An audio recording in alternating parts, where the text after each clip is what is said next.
카카오 같은 경우에는 올해 1분기에 순이익이 800억입니다. 그런데 신한지주 같은 경우에는 9,500억이에요. 그런데 시가총액은 카카오가 23조 원, 그리고 신한지주는 14조 원입니다. 이 가치가 살아있다면 지금 시장이 너무나 비이성적인 것은 아닌지. 안녕하세요. 달란트 투자입니다. 코스피 지수가 드디어 2030선을 회복을 했습니다.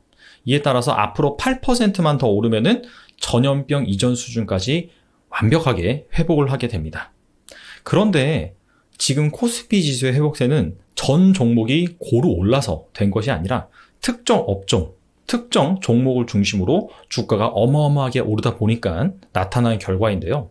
실제로 코스피 시가총액 상위 종목 중에서 업종 대표주들의 전염병이 발생하기 전인 1월 말부터 현재까지 주가 변동률을 살펴보면은 카카오 같은 경우에는 무려 60% 넘게 올랐고요. 삼성 SDI도 40%, 셀트리온도 무려 30%나 올랐습니다.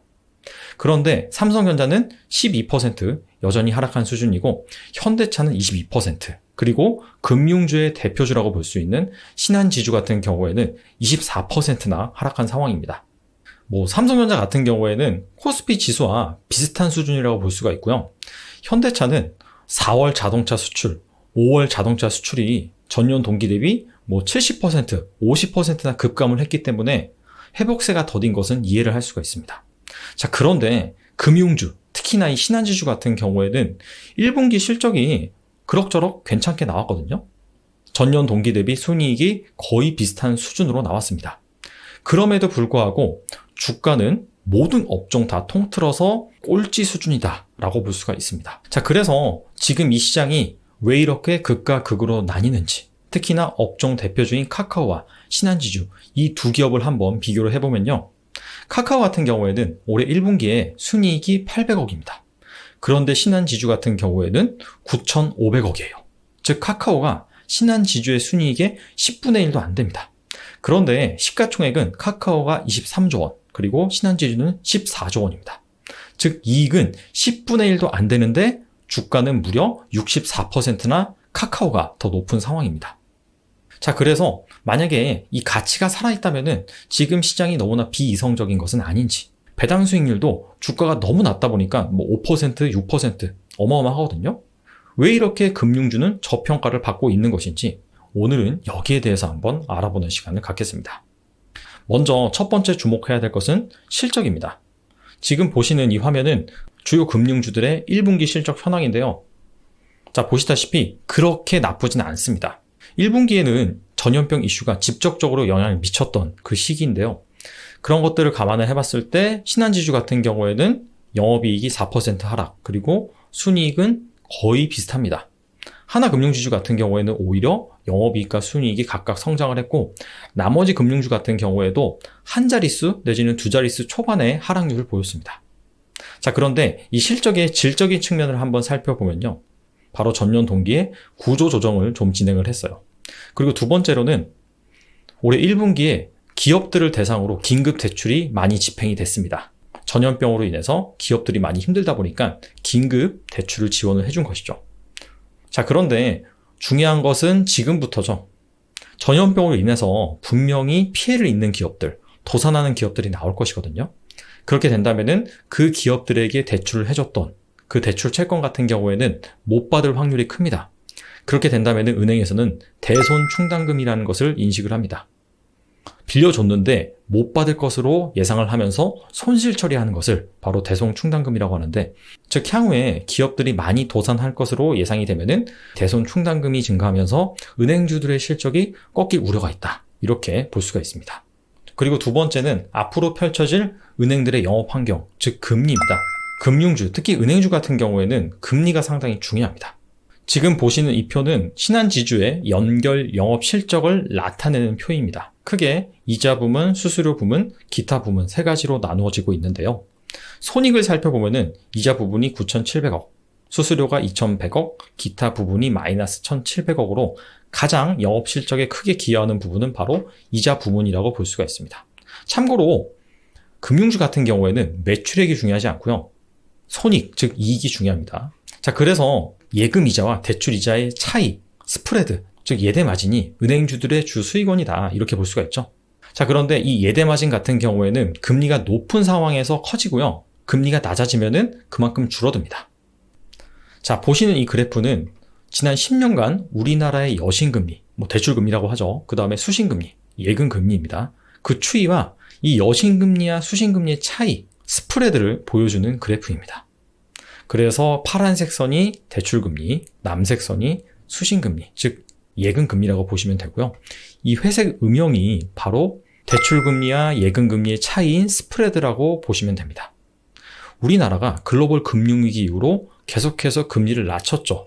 자, 그러다 보니까 2009년도부터 2015년까지 계속해서 이 스프레드도 축소되는 것을 알 수가 있습니다. 자, 그러다가 2017년 들어서 기준금리를 다시 인상을 했죠. 그러면서 보시다시피 이 스프레드가 확대가 됐고요. 하지만은 2019년 들어와서 금리를 낮췄고, 지금은 얼마죠? 지금은 0.75%까지 낮췄죠. 즉, 이 대출금리와 예금금리의 스프레드, 차이는 줄어들 수밖에 없겠죠. 따라서 기준금리와 금융주, 즉 신한지주의 주가 추이를 한번 비교해보면요. 금리와 거의 동행하는 모습을 볼 수가 있습니다. 2004년도부터 2007년, 2008년까지, 즉 글로벌 금융위기가 터지기 전까지 우리나라 경제는 호황을 이뤘죠. 자, 그래서 금리를 계속해서 올렸고요. 이에 따라서 금융주의 주가는 엄청나게 상승을 했습니다.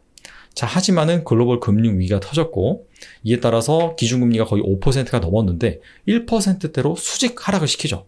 자, 그러면서 당연히 금융주의 주가도 하락을 했습니다. 그 이후에 기준금리를 다시 올렸지만은 과거만큼 올리진 못했고요. 자, 이에 따라서 주가가 회복을 하긴 했으나 이후에 기준금리가 추세적으로 계속 낮아지면서 역시나 이 금융주들의 실적이 좋아짐에도 불구하고 주가는 여전히 박스권 상태에 머물고 있습니다. 자, 그런데 이번 전염병 이슈로 인해서 한국은행에서 기준금리를 0.75%까지 하락을 시켰습니다. 그리고 앞으로도 당분간은 이 저금리 추세가 우리나라뿐만이 아니라 글로벌리, 세계적으로 계속해서 지속이 될 것으로 예상이 됩니다. 자, 이런 것들을 감안해 봤을 때 당연히 금융주들의 투자 심리에는 좋지 않다. 이렇게 볼 수가 있습니다. 그리고 금리는 이 투자 관점에서 또 한 가지 중요한 영향을 미치는데요. 바로 밸류에이션입니다. 자, 밸류에이션의 원리에 대해서 간단하게 말씀을 드려볼게요.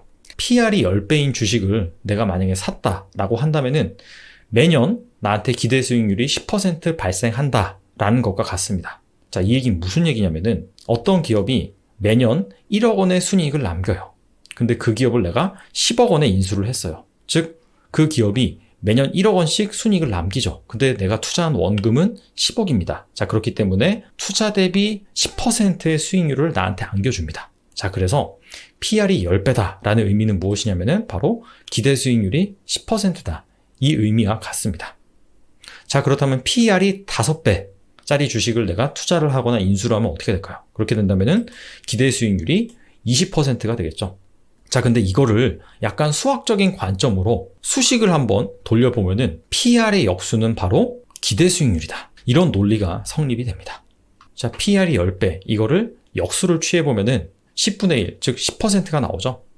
PR 5배도 마찬가지예요. 5배의 역수, 즉 5분의 1 하면은 기대 수익률이 20%가 나옵니다. 자, 그래서 PR의 역수는 기대 수익률이다. 이렇게 볼 수가 있습니다. 자, 왜 이런 얘기를 하냐면은 자, 보시다시피 여기 국가 부도의 날이죠. 바로 IMF 당시입니다. 자, 이때 당시에는 이자율이 무려 20%에 달했어요. 자, 그런데 만약에 시장에서 PR이 5배인 주식이 있다라고 가정을 해보겠습니다. 여러분들 이 주식에 투자하시겠어요? 현명한 투자자 같은 경우에는 이 주식에 투자하지 않고 차라리 은행에 맡길 것입니다.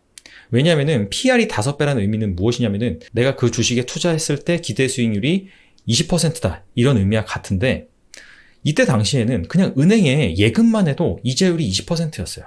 주식은 리스크가 있잖아요. 말이 기대 수익률 20%이지 잘못된다면은 원금 손해를 볼 수가 있습니다. 그렇기 때문에 합리적인 투자자 같은 경우에는 이때 당시에 PR이 5배라고 하더라도 은행에 맡긴다. 이렇게 볼 수가 있습니다. 자, 그런데 지금 바로 2020년. 지금은 기준금리가 0.75%죠.